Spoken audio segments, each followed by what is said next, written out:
I'm delighted to have you here with me, like on this talk. Right. This is meant to be basically to host people who contribute a lot to the public at large, who come up with innovative solutions, focus more on sustainable solutions that would help not only just businesses, but people at large, societies at large. I have gone through your profile, very inspiring. You have spent almost 3 decades in this solar industry, and your products are being used in some religious institutions, temples like Balaji Temple in Tirumala and Shirdi.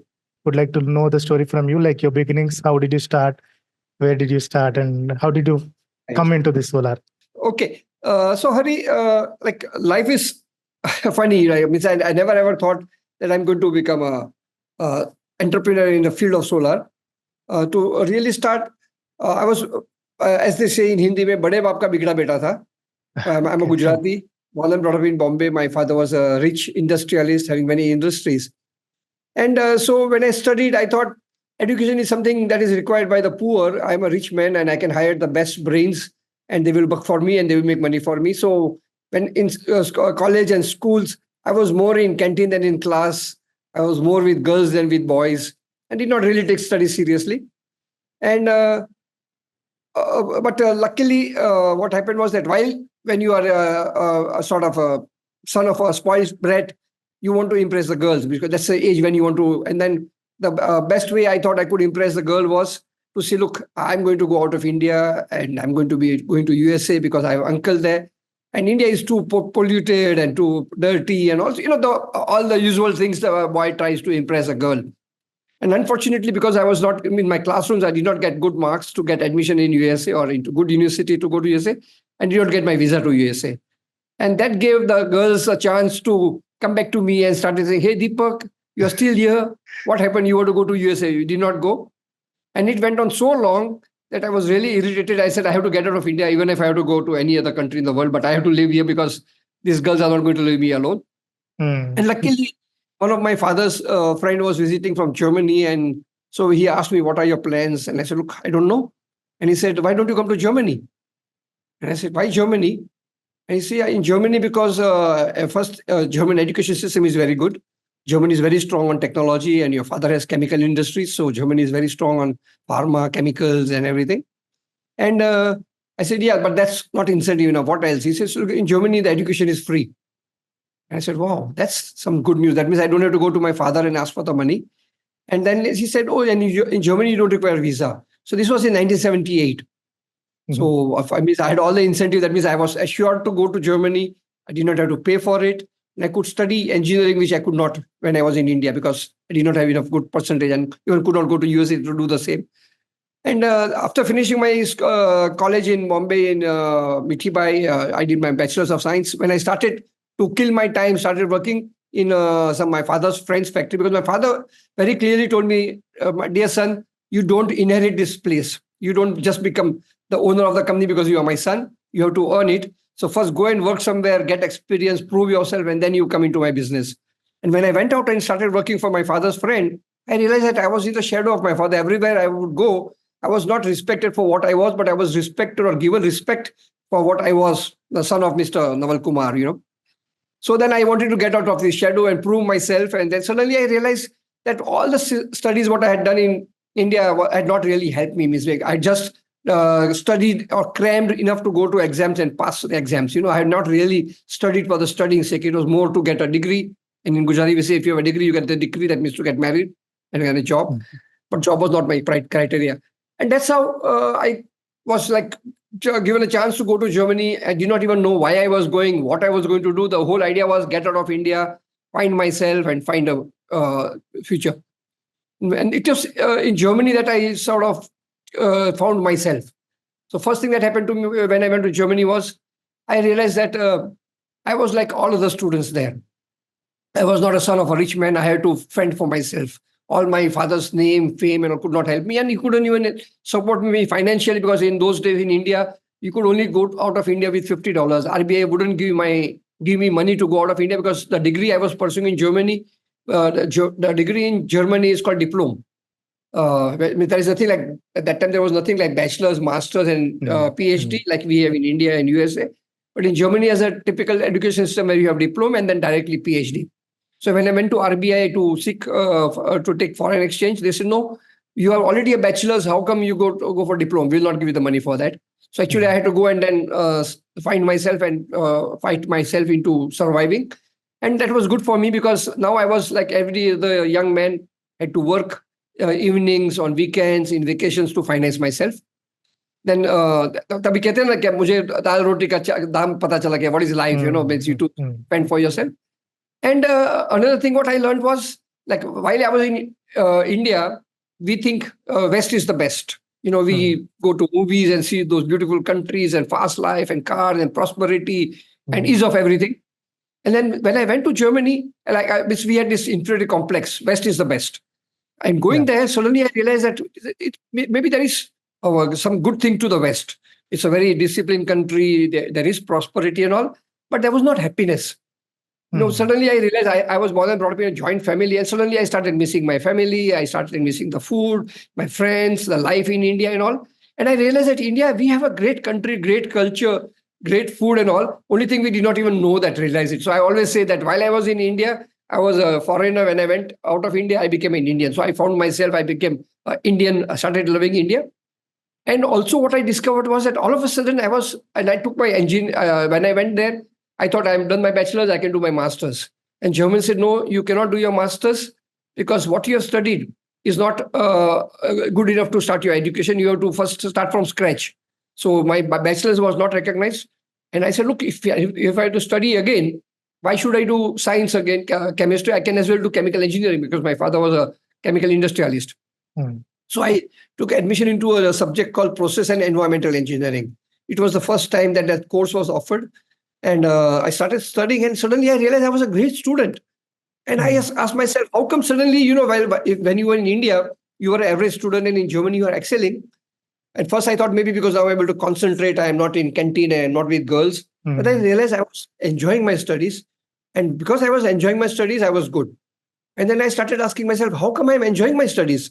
And I realized that because the education system was such that it did not need you to learn everything by heart.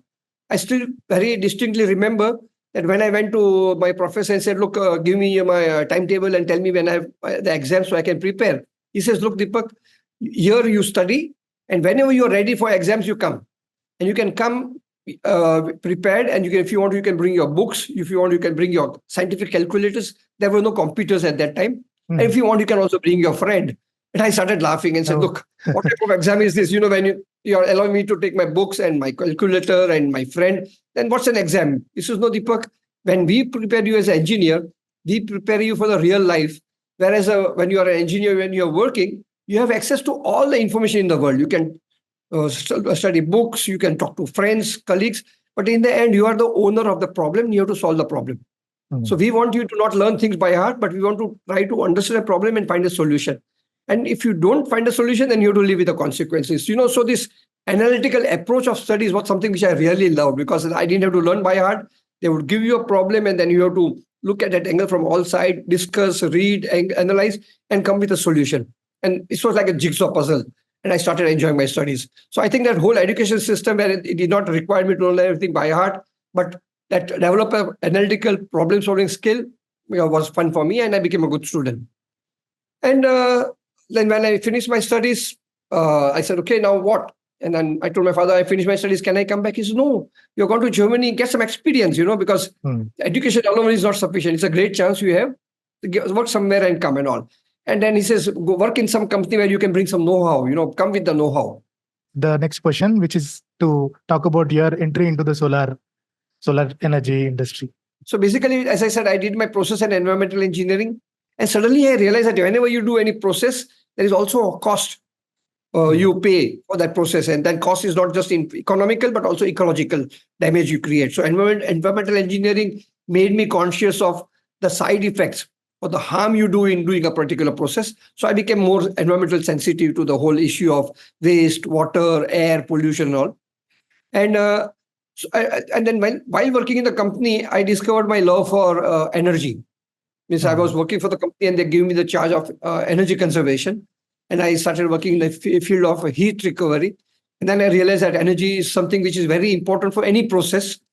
And that's how then I went and did my master's in a course offered by MIT USA for professionals in energy conservation, energy management. So I did my master's in MIT USA and German University, a collaborative course. Wow. So I became an expert on energy and all. And we would have been happily settled and working in Germany. But luckily what happened was that a chance meeting in Germany with Rajiv Gandhi changed our life. So he had been to Holland in an NRI meet, that is non-resident Indian meet, to invite Indians to come and invest in India. And that is a typical mode where politicians go out of the country and invite Indians who are doing well to invest in India. So we said, look, I'm too young to invest. I don't have the money, but I have a lot of knowledge and I have a lot of things to contribute to India, And when he heard me, and I gave him a lot of suggestions that, look, if India wants to really make progress, India needs to do this and this and this and all. And to my surprise, he was very polite, listened very quietly. And then in the end, he said, you know what, Deepak, I agree with whatever you said. But my problem is that do what you are telling me to do. I need people like you. Because most of the engineers in India, they migrate, and then so we prepare our engineers and doctors, and they go and settle down in the West and work for the West. So there is this brain drain, what people talk about. And of course, we have engineers in India, but the problem is that we want people like you who have gone out of India and seen the world, and you come with that Western perspective, the new perspective, so that you don't have that inferiority complex that West is the best. And for us, it was the biggest ego massage. While in Germany, I had met my wife, Dr. Shirin Gadhia. She had done a PhD there and was working with United Nations. So we both were really thrilled with the idea to go back and help your country. And as I said, when I went there, I became an Indian. You wanted to do something for the country. You become idealist. So we decided to come back. And fortunately or unfortunately, whatever happened, by the time we came back to India, Rajiv Gandhi had got into become the prime minister and got into problems of buffers and all. So we really couldn't work with him because he was fighting for his survival.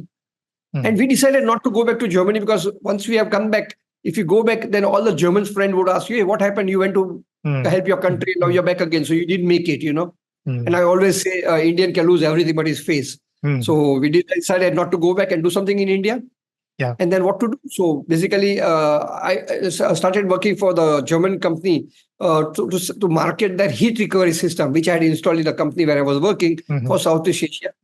And my wife, who was a PhD in genetic engineering, postdoctorate in agriculture, spoke 14 languages, decided to stay in India and find herself because she was a Malaysian, but of Indian origin.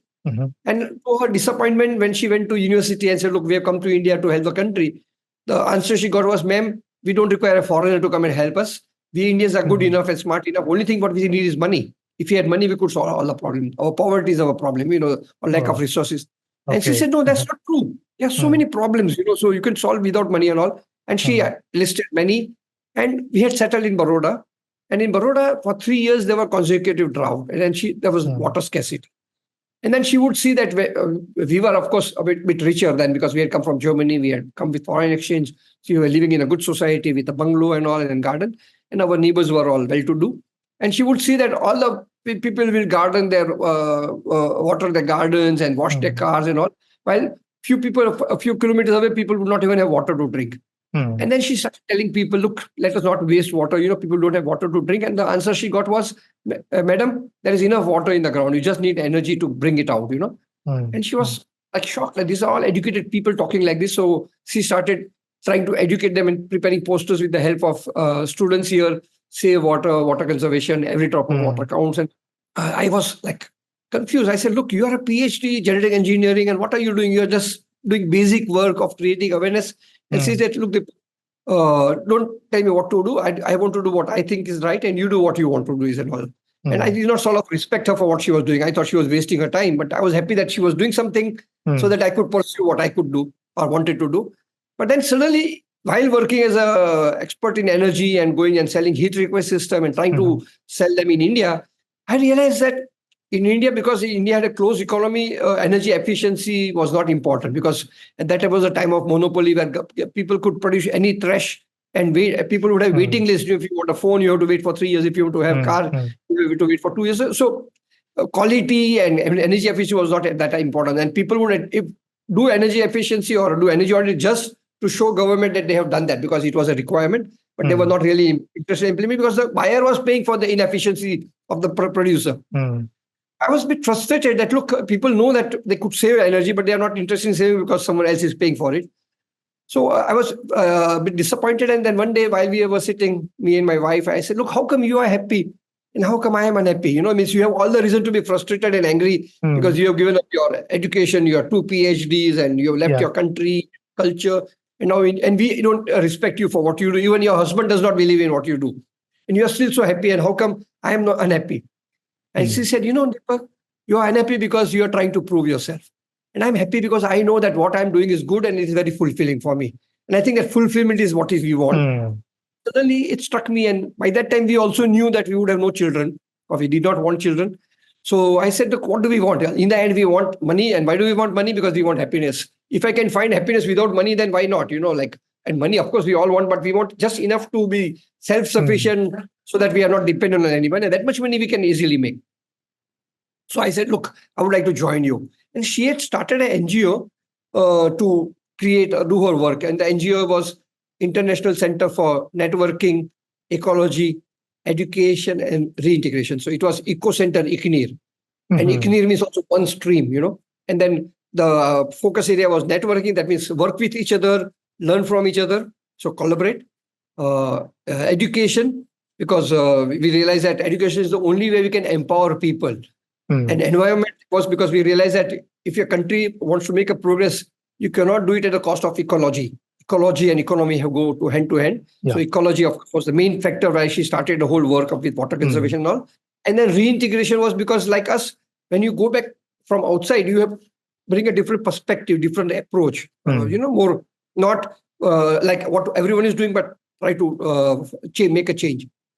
So I decided to join her and said, look, I'm very happy if you join me because as a lady, I've not heard very often because, you know, India, at that time, the ladies were not given that much importance. The ladies were supposed to stay home and take care of family. And it was a man who was in the front.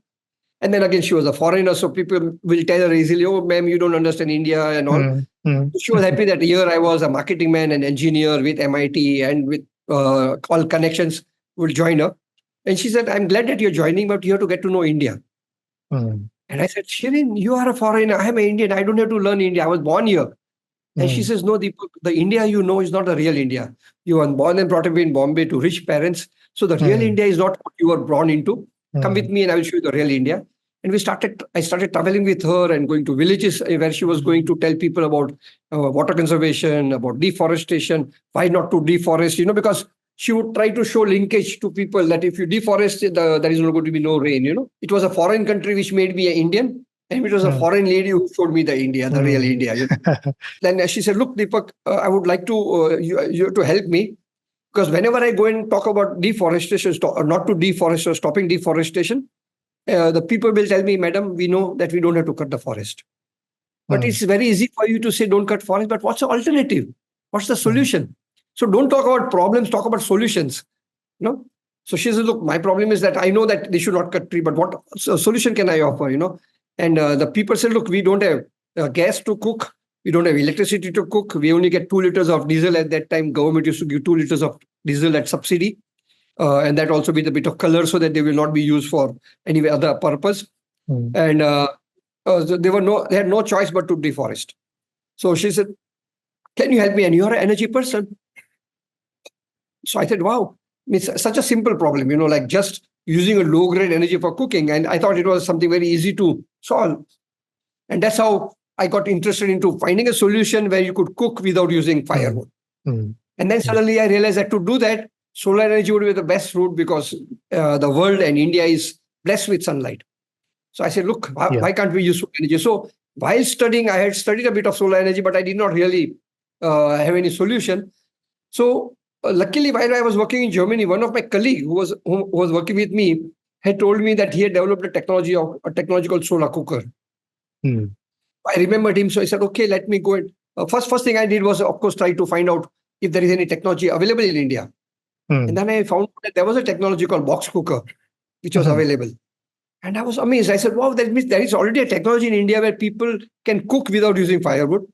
So I looked at that technology. I was amazed and touched. And thrilled with the technology. It was a simple technology, just an insulated box with a glass cover, and you can just put the cooking vessels and put in the sun, and the food will be cooked without any smoke, without any wood. So I thought people do not know about it because, again, you always, you are the benchmark. So I thought if Deepak Gadhia, born and brought up in Bombay, educated in Bombay, studied in Germany with MIT degree, doesn't know solar cooker, how will a poor man in India know a solar cooker? So I went with my wife to talk about solar cooker. And to my surprise and to my happiness, people knew about box cooker. Many of them had a box cooker. So then I asked them, if you have the box cooker, then why don't you use it? And then I was told, Deepak, the problem with the box cooker is you cannot fry, you cannot make chapati, it is too slow, it is too fragile. So I realized that there was a technology which was functional, but not acceptable to people because it was not doing what people wanted. Yeah. So this is when I connected the dots as an engineer, technology, acceptance. So I said, okay, now can I find a technology which can do what this technology was not doing? And I remembered my friend, Dr. Dieter Seifert, who had told me that he has a parabolic concentrator where he can cook. And so I had gone to his place. I had seen a parabolic dish, which was reflecting light onto a cooking vessel. And then the food was being cooked. And at that time, I did not realize the importance or the significance of it. And I said, yeah, but this solar cooker needs me to put, I have space and I live in Bombay. I don't have a place to cook. How can I cook in my balcony? So it's not going to be acceptable because for me, the world was Bombay. But now having come to India and traveled in villages, I realized people have ample of space. So that's not going to be a challenge. So I said, instead of reinventing the wheel, why can't I go to him and bring the technology to India so I don't have to reinvent the wheel? So I went to him and luckily he was very kind. He transferred us the technology free of charge. He actually even came to India to help us make them in India. And this is how we thought of bringing the parabolic concentrated technology to India to avoid deforestation and offer cooking, solar cooking as a solution. But the dichotomy was that people who needed the technology, the poor, could not afford it. Before such a cooker would cost about, at that time, 7,000 rupees, which is a lot of money for a poor man. I'm talking of 1985, 87, which is a lot of money. And the people who could afford it did not need it because they were getting LPG at subsidized cost. At that time, the cylinder cost was 250 rupees. So they would say, why should we go out in the sun? And so people who could afford it did not want it, and people who wanted it could not afford it. So then I said, okay, now what do I do? And at all this time, we were trying to do it as an NGO. And it was luckily a friend of mine who was studying with me in Germany, to whom I went asking for donation for the NGO. And he said, Deepak, I don't want to give you any donation. You are a better engineer than most of us. And we are proud of you that you have gone and want to do something for the country. But instead of helping India come out of the poverty, you have become poor. Here you come begging. I said, no, I'm not begging. I'm asking for someone else. I'm not asking for mine. He says, no, but it's still a begging model. You are a very proud person. If I give you money, I have the right to ask you what you did with the money. Why do you not do this and all? And it will hurt you. So please, it's not the right model. And I said, but that's the only way the world works. If you want to do any social work, either the government pays for it, you become a politician, or you do some government project, or you go to philanthropists, the rich, and they give you money so that you do some good for the world. And he says, no, Deepak, I don't like this model. Why don't you become an entrepreneur? You're a businessman, born to a Gujarati businessman. Why don't you make it a business? Because if you tell me that there is a big problem, and then you have a solution in solar cooker, manufacture them, sell them, and with your money, you can do what you want. And that's where the whole idea of social entrepreneurship came. I say, wow, that means I don't have to ask for money. I can make my money. I can offer a solution which is good for the world and make my money. And with my money, I can run my NGO, So this is how I got into solar. And then we also got into social entrepreneurship. But then very quickly we learned that, okay, to become an entrepreneur, you also have to have that business skill, entrepreneurship skills, which I had forgotten. Though I was born in Gujarati, I had become too soft. I had gone to the Western world and become too comfortable. And now suddenly, facing the ground reality, I realized a technology alone is not sufficient. It has to be not only acceptable, it has to be affordable. Yeah. So I said, now how do I make this technology affordable to the poor? And you cannot, because if you want to make it cheaper, then you will have to cut on quality and all, and it will not work. I said, look, I cannot make it cheaper, but can I position it to people as a premier product? Just like when you buy iPhone, people don't worry about cost. They worry about prestige, to have something which is which others do not. So I positioned the solar cooker to the rich, saying, look, you have been blessed with money. Why want you to cook with solar? It's a very sexy looking thing, a parabolic dish, cooking with sun. And people would buy it to impress people that I use solar cooker. And but then very quickly I realized that they buy it, they use it for some a few days and then stop using it because it has served the purpose of impressing people. It's like a toy, when a child, you give a toy for the first few days, the boy plays with it, and after 10 days he wants a new toy, because Correct. So I said, and then one day I was trying to tell this rich lady, saying, look, you have a solar cooker and you are a role model for the poor, because every poor person wants to become like a rich man. So why don't you use it? I want you to use it so that poor will also then start wanting to have it. And then we can find a way to give the money to them to afford it. And she says, you know what, Deepak? You're a typical man. You all men want to sit in the comforts of your air-conditioned office, and you want us, the woman, to go into the sun. Why don't you bring the technology where the sun comes in the kitchen? I don't want to go into the sun. Bring the sun in my kitchen. And I realized, wow, cooking in the comfort of the kitchen. So again, it was based on the feedback from a consumer. I realized that this is a great idea if I can do that. So again, I went to Dr. Dieter Heifert and say, hey, Dieter, your technology is great. It can do what I wanted. But the problem is that people who want it cannot afford it. And people who can afford it, they don't want to go in the sun. Can we change your system in such a way that the sun comes in the kitchen?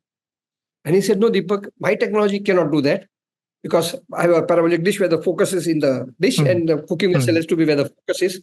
But I have a friend called Wolfgang Schäffler, and actually he even goes to India, and he has a technology where he uses a part of a parabola and reflects the light in the kitchen, and the focus is in the kitchen, and now you can cook in the comfort of the kitchen. I was lucky to find all good people in the world. So Dr. Dieter Heifert did not charge me for technology transfer, supported me, came to India, helped me. And luckily it was the same with Wolfgang Schäffler. He used to come to India to train in Xavier's Institute. So I met him, and again he said, look, Deepak, if you want my technology, I would be glad, because I cannot come every time to India to do something. So if you have come back from Germany, you understand engineering, you understand India, I would be glad to transfer the technology free of charge. I can also again help you to make it. And this is how I moved away from domestic cooking to Schäffler cooker, where we can actually now bring in the light in the kitchen and cook in the comfort of the kitchen. And the cost of the system was so high that we could not offer it to domestic cooking, because it was beyond the cooker, which was, as I said, at that time costing 7,000 rupees. So if you want to bring the light in the kitchen, then the cost would be more than 150,000 rupees. So the rich lady who wanted to buy the solar cooker said, look, I don't mind spending 10, 20, 30% more, but not 10 times more for the cooker to cook in the comfort kitchen. Again, in Gujarati, or not only Gujarati, everyone looks at that bottom line. If I put that 150,000 rupees in the bank, from interest alone, I can pay for the gas. Why should I go for it, So then we had to reposition ourselves. And we said, okay, this is not a domestic cooker, this is a community cooker. Where with one dish, you can cook for 100 people.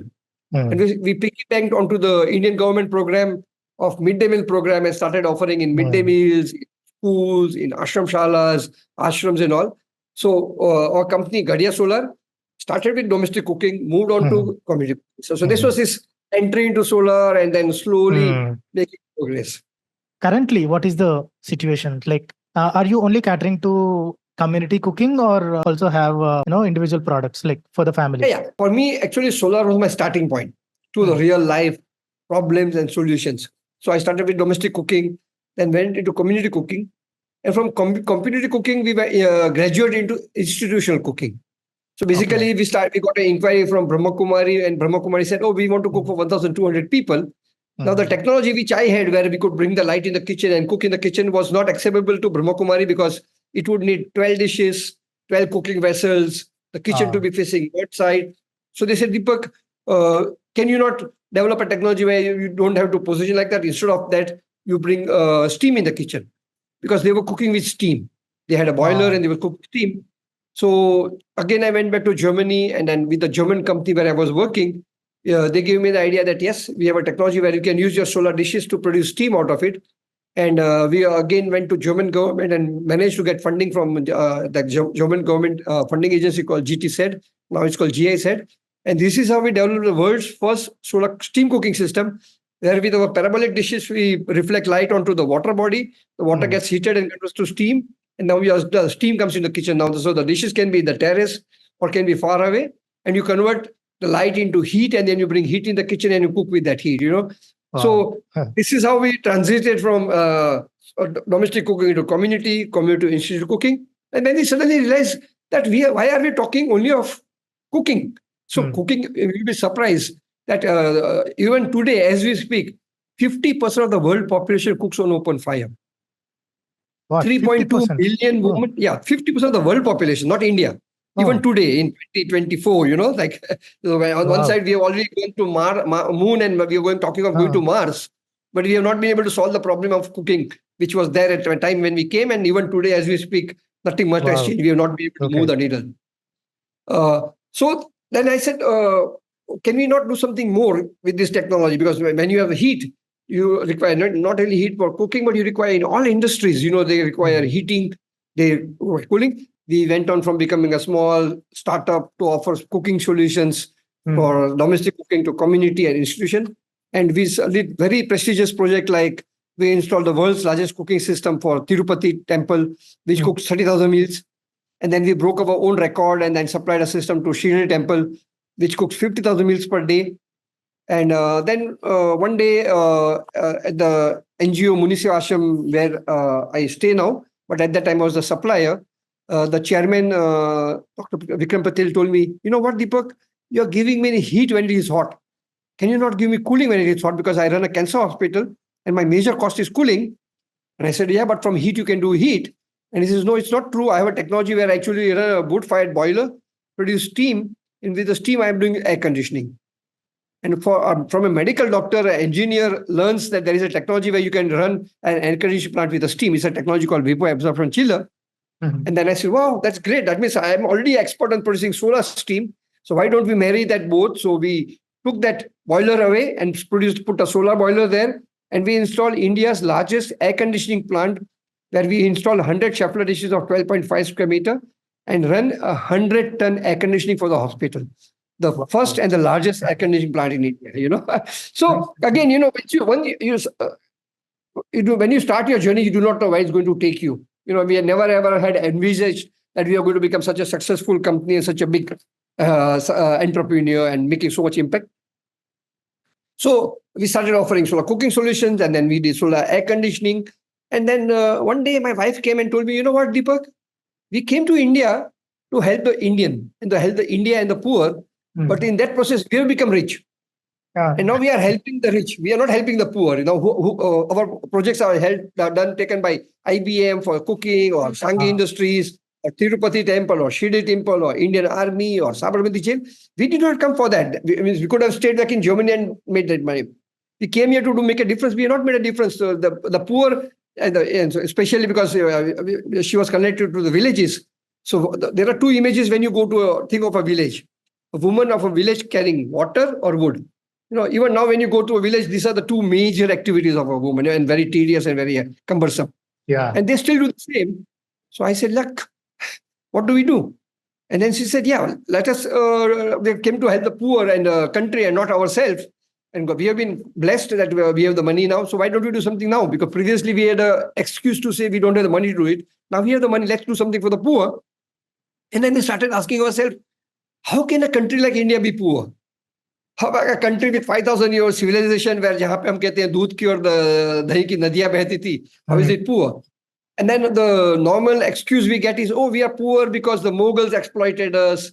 They took all our gold and jewelry and diamonds away. And then it was the Britishers who took away all the resources. So we are poor because we were exploited by the invaders. But 75 years now, and that time it was 50 years, India was still poor. That means we were poor not just because of the wrong people who had come and invaded us and taken things away, but because we had a wrong economic model. So we were having an economic model where rich were becoming richer and poor remaining poor, or even becoming poor. We said, wow, then how come, what can we do?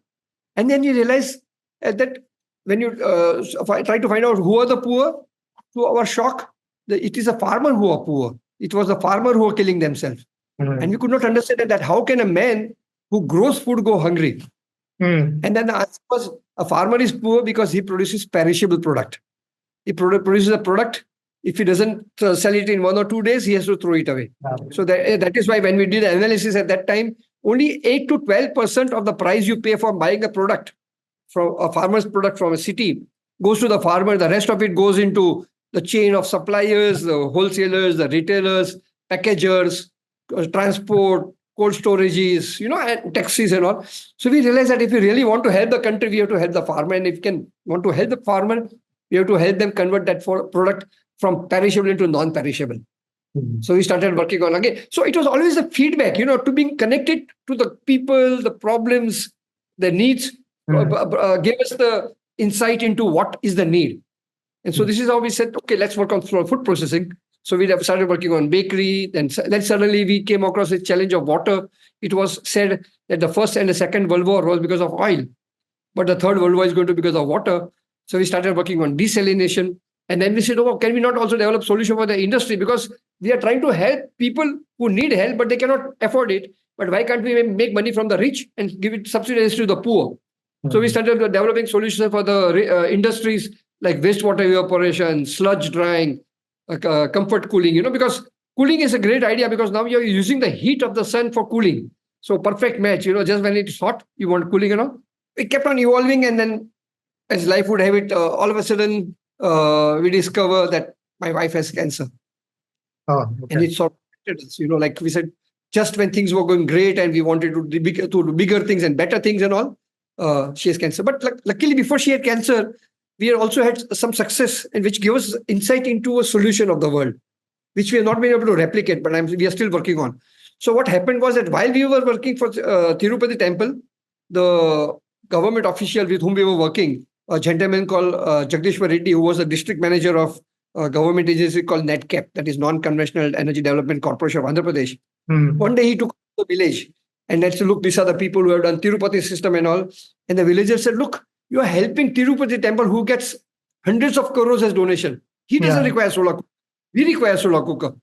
So why don't you give us solar cooker? And then by this time we were a bit richer. And this was like in 2009. So at that time, Muhammad Yunus of Bangladesh had received the Nobel Prize for his concept of Grameen Bank, microfinance, Yeah, microfinance. So now we know that there is a solution. If you want to help the poor, you can actually give microfinance. And by that, you can make the things affordable to him, which can take him out of the poverty, So we said, okay, now let's do that. So we offered the villagers to give solar cooker in microfinance, where our thinking was very common. The idea was, if a rich man can buy a car or a house in installment, why can't a poor guy get a cooker in installment? But no one gives a loan to poor because he's not bankable. He cannot give any collateral. So the idea was, Grameen Bank idea was, give money to the poor because they are honest, they are not going to run away. It is the Modis and Malayas of the world who will run away. A poor man cannot afford to run away, and he's an honest man. So we offered microfinance. And to our surprise, people said, look, we want the cooker, but we don't want to pay for it. And we were shocked. I said, look, if you want something, you have to pay for it. There is nothing free in the world. They said, no, Deepak, we understand that we need to pay, but we don't have the money. And why should we do something which is free for us, where we have to spend money every month? I said, yeah, what is free? He said, for us, wood is free. Okay. Wood is free for you because you are stealing it from the forest. You are cutting, you destroy environment. Look, they said, look, I know that it's not good, but we come first. For us, it's about survival. For me, if I had money, I would buy a phone or a cycle or a TV or a uniform for my child, not a solar cooker. And then again, we said, wow, he's right. If I was a poor man, I would also think like that. So as they rightly say in English, you have to be in the shoes to understand where it pinches. So we have to imagine to be poor, then only we can realize what are the real challenges. So we said, wow, how do we solve that problem? And then we came up with the idea, again, my wife said, can we create a solution where we combine microfinance with livelihood? Because now if we can teach people how to make money, then they can pay it. So we came out with a slogan, you pay from your profit, not from your pocket. And we brought the solar cooker into village, not as a solar cooker, but as an income generation tool. So we supplied them the solar cooker. We taught them how to make bread, biscuit, jalebi, gatia, pakoras on it and sell it. And now you say you pay from your profit, not from your pocket, which was very acceptable to people because now they are earning out of it and then they just pay part of it for the cooker. So it became very successful. And this is how we developed the world's first smoke-free village, along with Mr. Jagdishwar Reddy in a village. And of course, we had to combine technology with microfinance, livelihood, make it a hybrid system with biogas. And we thought we had great. Now we have a solution. This model can be multiplied. He did 4 more villages and all, but unfortunately he got promoted. And now because he's too big an officer, he doesn't want to do a project with the village. So we lost a right champion who understands the people, the language, the needs, who had the connections, all the collection of money and put up everything. But anyway, so that was an experience which we had and said, wow. So we had two learnings of our life. One was social entrepreneurship, where you can make your money and you can use your money for the way you want. And the other was microfinance and livelihood, where you can actually enable people to buy things without being at your mercy. We were at a crossroad where we said, okay, now what do you do? Means my wife had left her country, her family had come to India, and now she was dying. And I had to give all the time. And she had cancer. We do not know whether she's going to last 6 months or 6 years. So I decided to sell my company, and we moved to Muni Seva Ashram, where I was already a trustee. So again, I always say it's a part of master plan. While I was supplier to Muni Seva Ashram to do all the cooking system and an air conditioning system and all, I started realizing the work they were doing. It's an NGO in social care, healthcare, education, sustainability. And then they also saw that I was a bit different type of person. I was not a typical businessman. So they requested me to become a trustee there. For me, it was an honor. And at that time, I said, look, I would like to become your trustee, but I cannot devote my life to you because I am a businessman too. I need to.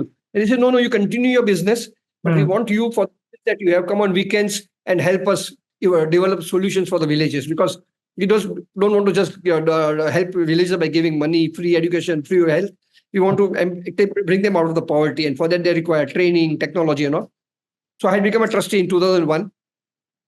And now suddenly, when my wife got cancer, of course, we would come to Muni Seva Ashram. So we came here. The Muni Seva Ashram is a world-class cancer hospital. And unfortunately, I lost my wife in 6 months. She didn't give us enough time. I had sold my company. Now I had also lost my wife. So what do you do? But I had found Muni Seva Ashram. And what I realized was that no amount of name, fame, money, all the friends I had could help me. What helped me was Muni Seva Ashram. The care, the compassion, the cure, what I tried, this was what touched me. And I realized that God has taken one member away from my life, but given me a larger family, a cause, purpose, where, there were hundreds of people coming for treatment for cancer. In Ashram, we had old age home, we had orphanage, we had home for mentally challenged women. So it was a very fulfilling experience, where you realize that you have a misery, you have lost your wife, but there are other people with so many bigger and larger problems. And you suddenly start seeing how fortunate you are, to be able to be in a position to be able to help. And also initially it was again more, wow, I'm able to do something for them. But then I now realize that you cannot do something for the big institution. Actually, you benefit from them. So anyway, this is how I shifted to Muni Seva Ashram and was doing what Ashram required me to do. So I would work with license, with government. We started a Section 8 company called MSA Renewable Foundation to again do what I had done with Gadhia Solar and Eco Center Equity, saying, okay, we will earn our income, we offer solutions, and the profit will go to the company, which is a Section 8 company, and that money will go to Muni Seva Ashram, so we can reduce our dependence on donation. And so then one day I received a call from an Australian company. The gentleman who called me was a friend of Amitabh Bachchan and Ajita Bachchan. He had studied with them, and then he was the vice president of this Australian company. And he was told that if you want to do something in solar, Deepak Gadhia is the right guy. And the Australian company, Sunrise CSP, was invited by Dholera authorities, Dholera, the smart city project of Narendra Modi. They said, wow, we are making a smart city, but where is the water? So they looked around and then they found a technology which was developed in Australia, which can be brought to India to do desalination. So the Australians were invited and they said, okay, if you have to go to India, we need a local partner who is expert, who can take it from us. We can transfer the technology, but we cannot be doing it in India. So they came to us and said, Deepak, we want you. And my initial reaction was, guys, I've sold my company. I've done my share of whatever work. I'm happy now doing what I'm doing for Ashram. I don't want to chase money. Means I realize that money is something which there is no end to it. You want your first million, and your first million goes to 10 million, and then you want to 100 million. So I'm happy. I realized that money doesn't make you happy. And they said, no, it's. And my chairman said, why are you saying no to them? I said, yeah, because money will spoil me. He said, look, you don't need the money, but I, as an NGO, need the money. Work for them. Don't use the money for yourself. Give it to the ashram.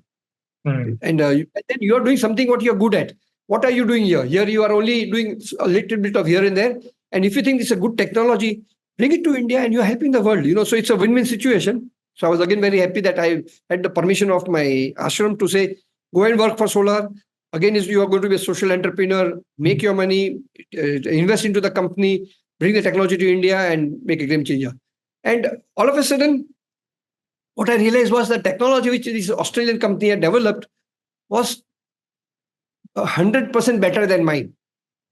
So I was the world's biggest company, and as I said, we had done this big project at Muni Ashram where we had 100 dishes doing 100-ton air conditioning. They showed me that. They invited me to Australia. I went along with my present CEO, Pranav Gadhia, who was also at that time directly in my company, to see ourselves, to really convince ourselves that what they are claiming is true. Because we could not believe that anyone can beat us by 100%.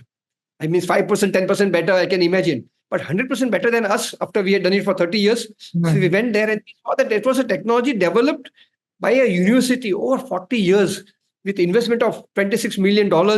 And they also started with a 20 square meter dish and built a 400 square meter dish. And they had done a 500 square meter dish. Now, because of the geometry and because of the technology, it was 100% better.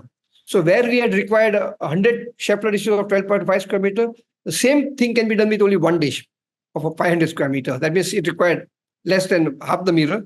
We required about half acre of land to put this 100 dishes. They just require 625 square meter. So it's a vertical dish. Instead of going horizontal, they went vertical. Okay. And I always said, it's a great innovation. So basically in a village, if you have 100 houses, you require a village. But if you make a multi-story building, you just require a small footprint and you have 100 apartment, So instead of going horizontal, you go vertical. And then, of course, when you build only one house, then it is cheaper because you can use the same plumbing, water tank, wall, foundation and all. There is cost efficiency and all, and energy efficiency to it. So we decided to join the company. And then I said, wow, now I have a technology which is better than mine, which can do more things than I can do. Now they only not produce heat for steam, for industry or cooling, but they can actually produce steam at high temperature. And because of that, you can actually run turbines and produce electricity. So I said, oh, great, let's bring the technology to India. So I am the chairman of that Australian company called Sunrise CSP. My nephew Pranav Gadhia is the CEO. So he is the hands-on engineer and runs the whole company. And what gave me the purpose was that in 2011, Dr. Abdul Kalam had one day visited Muni Ashram. Oh, okay. Yeah, so for me, it was a honor, for all of us, because for all youngsters and all technocrats, Dr. Abdul Kalam is a hero, our role model. Yes. So he said he would like to come to Ashram because after becoming president, what he had realized was that technology is just a tool. What was required was empowerment. And he realized that if you want to make India a developed nation, you have to go to the bottom of the pyramid. Bottom of the pyramid is a very famous book written by a gentleman called P.K. Prahlad from USA, where he said 70% of the people live in villages. If you want to make India great again, you have to first go to the bottom of the pyramid, 70% population there. And just telling people not to migrate and come to cities is not sufficient. You have to give them opportunity to stay in the villages and make a living. So he started talking of a concept called Pura, that is providing urban amenities in rural area. Okay. So while he was in USA and talking about it, one of our donor got up and said, Dr. Kalam, whatever we are talking, why don't you go to Muni Ashram? It's a village of 2,000 people spread over 1,000 acres. They produce their own food, own water. They have social care, healthcare, education, industry, renewable energy, solar, biogas, crematorium. So he was, wow, that means whatever I'm talking is already done. So he came to us, saw our ashram, and I was the one who was introduced to take him around and show him all the technology. And he said, you know what, Deepak? What you have done is great. But my problem is whatever you have done is not replicable because you have been able to do it because Muni Ashram gets donation. So you could do it out of that. Of course, you get donation because of the good work you do. But I have 650,000 villages. And I want each and every village to be like Muni Ashram. And there is not enough money in the world. So if you really want to take this technology to the last mile, you have to have a business model for it. So like he had sort of given me that insight that if you want to make really impact, you have to not just have a technology, which I had always realized myself that the technology has to be user-friendly and affordable. But then that alone is not sufficient. You also have to have a business model so you can spread and you can go to people who need it but cannot afford it. So then we said, look, what are the models? And we realized that all governments in the world have a model called BOOT. For example, now if your government wants to build an airport or a road or something, what do? They call the private party and say, build the road and you can charge the tax for next year, 5 years, 10 years till you recover your investment and profit and you transfer it to us. So I said, why can't we develop a model where actually company will go and invest into the village, supply electricity, supply heat for food processing, supply cooling for cold storages and comfort cooling and recover the investment. So a villager does not take the technical risk, it doesn't take the financial risk. He does not have to run the system, but they pay as they use model, So with that idea now, with this Australian company, we have developed this model to start with for the Muni Ashram, where we have installed the world's first big dish, which was developed at Australia. This is the world's largest dish, a dish of 500 square meter. So you have to imagine it's a 7th-floor building moving in both directions with the sun and reflecting all the light into a small focus. The temperature in the focus is 1,700 degrees centigrade, and where we produce. And with the steam, now we are doing laundry, we are doing cooking, we are doing sterilization, we are doing hot water. In the next phase, we are going to do 1,000-ton cooling for the hospital. It's a 450-bed hospital. Wow. And in the third phase, we will run turbine and do heating and cooling also. We call it trigeneration. The enthusiasm that you have towards this, the willingness to contribute so much, where does it come from? Where does the energy come from? I say that I'm blessed. Now I have no responsibility in the world. I don't have wife. I don't have children. I don't need to work for money. I have a great institution that supports my vision, dream. So enables me by giving me all possible tools and techniques to do that and try it out here. So for me, Muni Ashram is a mecca of technology where any new idea, new problem, they will tell me, Deepak, this is a problem. Can we solve?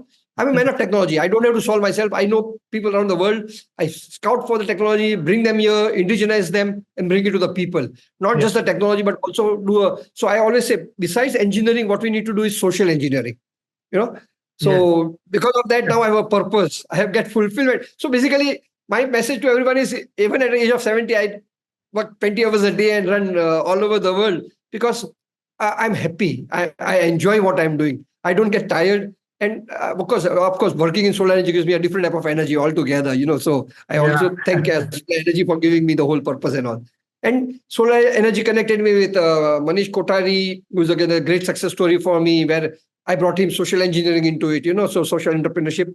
And we need such success stories where we need to be able to light the lamp. As you said, you light one lamp and the other light will light another 10 and another 10 you do. And this is how we can spread, So we require millions of youngsters to go out and replicate from our learning, learn from us.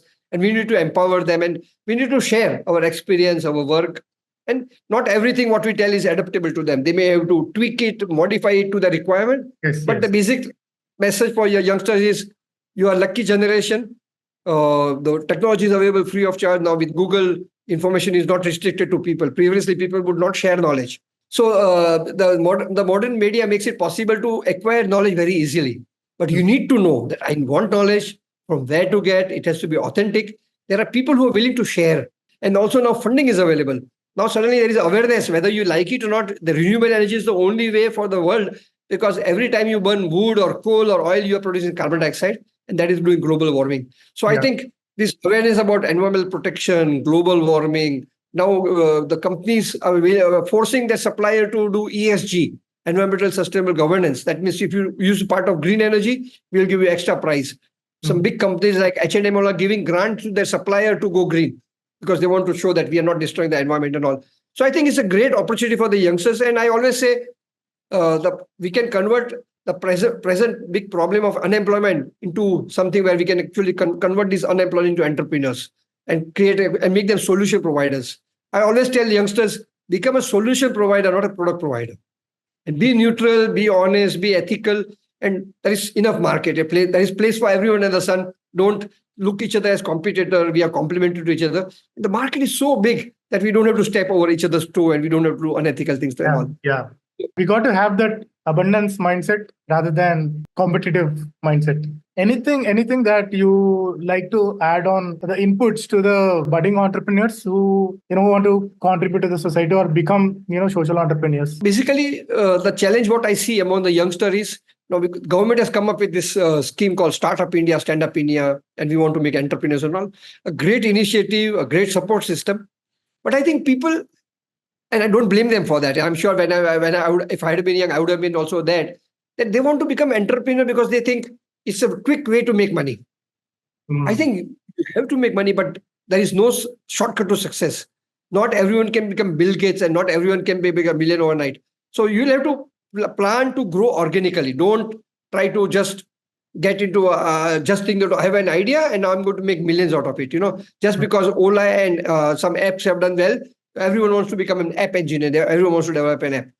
Another thing what we need to understand is that the old brick and mortar business is gone. It's all about valuation.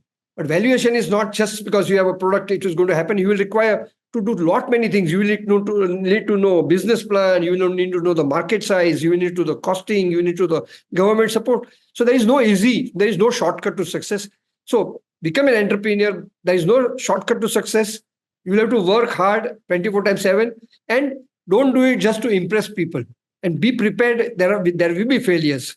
And all the failures are stepping stones to success. I mean, we learn all this thing. We keep on talking about it, but this is when you really work. That do you realize? That for everything you do, there are so many challenges. At every second minute, you will be at the crossroad where you have to decide: I should go this way or that way.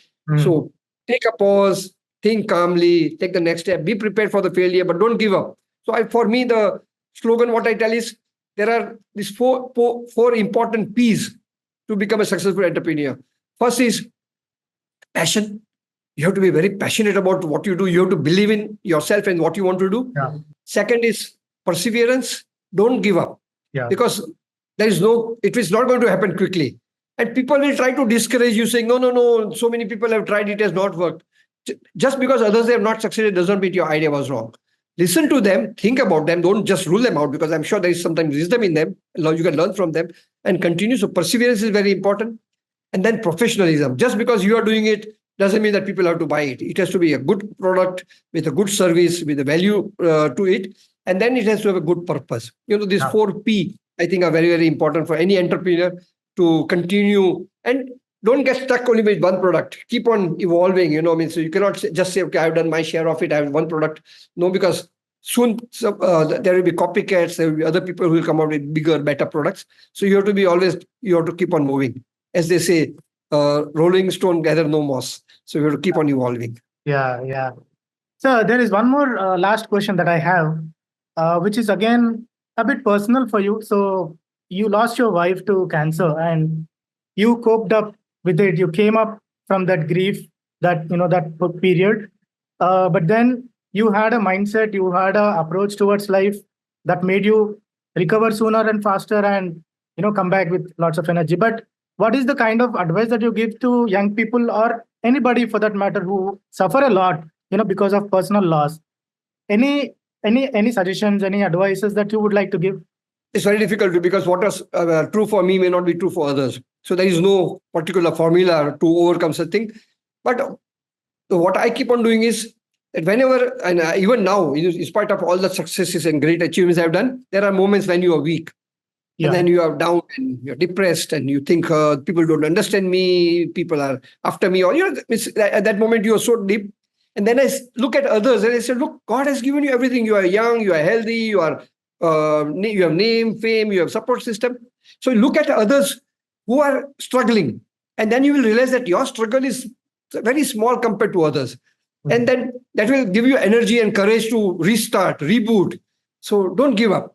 And don't get discouraged. Just take a pause, calm down, take a break. Don't let yourself be burned out. It's very important just to prove yourself. You keep on going and I don't want to give up. No, it's not true. You need to be realistic about it. Like a lot of people say, you just need to keep on working, or you just have to keep on pressure. But putting a hand on the wall and trying to push it is not going to be sufficient. You need to know where to put the pressure, how much pressure you have to put, and when to stop. So I think that realization that things don't work out the way you want. And I personally think there is something what I call is master plan, that everything happens for the reason. So when I look back, at that time we had no children and we used to blame God. Why don't you give us children? We wanted children and we want to give them love and care.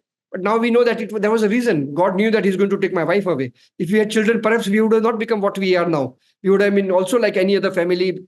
I think that's a master plan. You have a lot of more children than, having biological children. Exactly, in a way. Yeah. As I said, God took away my wife. First, he did not give me children, then took away my wife. But now I think that God brought my wife into my life to bring me to that path.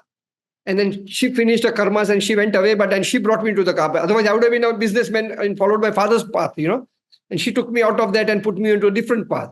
And she accompanied me till I was ready. And then she said, okay, now I've done my share. Now it's like this, like they say, life is a drama and everyone comes and plays their role, So good people come and play the role. Also, the bad people come in your life and play the role, where they teach you. So you learn from that not everyone is good and not everything is good, and then that we all will have our ups and downs in our life. And also like meeting you, and then it's again a part of this great drama, where because of Manish, suddenly he said, look, why don't you talk to Deepak Gadhia? And for me, I hope that through this video, hundreds and thousands of youngsters will perhaps learn about my life journey and learn from my mistakes or learn from my things that I have been able to do.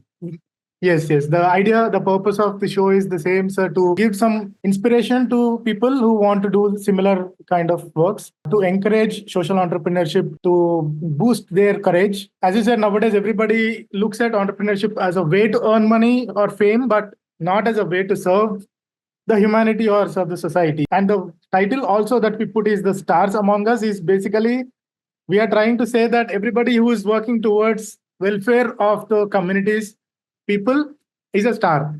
I'm so honored to meet you, and I'm so inspired by looking at your journey. So much you have achieved and so much you are yet to achieve. Like now I'm nearly 70, and then suddenly when I should be ready, and I'm ready to go anytime because I think I've done enough. But I'm always still greedy and say, God, give me few more years, because there's still so much I can do. Now, just when I want to, because now I have this new technology and new challenges on climate change and global warming and sustainability, decarbonization is the way forward. And just when I'm now suddenly old, my body does not work, my memory is failing. And I said, God, I still want more. It's not because I want to live and enjoy more out of it, but I think I want to contribute more. But I would like to invite you to our ashram, Muni ashram, see our big dish, new technology which we brought to India or to the world, where we think that we will be able to change the way the world works, where we want to go to the 650,000 villages and make every village decentralized. That was Gandhi's dream. Decentralization, how each and every village can be self-sufficient. So Muni ashram is a perfect example of that. As I said, social care, healthcare, education, sustainability, entrepreneurship, employment. We employ more than 750 people. And then transforming hundreds of villages' life, by giving them education and health and all.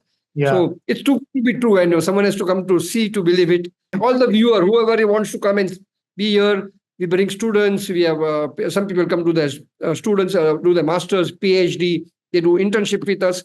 The idea is expand this value of humanity, where we want to show there are also good people in the world, and there is still a place for goodness.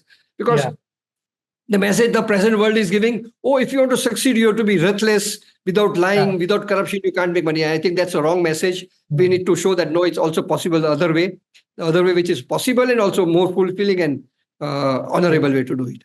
Yes, definitely, sir. The surprising part of this ashram is, this is an ashram without any guru. So we don't talk of religion. For us, the motto is Seva. So the name Muni comes from the man who inspired the founder to not become a sadhari, but to do Seva. So that's why the name Muni Seva Ashram. And then ashram is, we don't talk about religion, we don't talk about yoga. Religion is a personal thing for your personal growth, but it is to serve the people. So Seva is our motto. Fantastic. Truly inspiring. Thank you so much. Thank you so much for joining us. And it's a blessing. Oh, my. It's an honor for me. Thank you so much. Thank you. Bye-bye.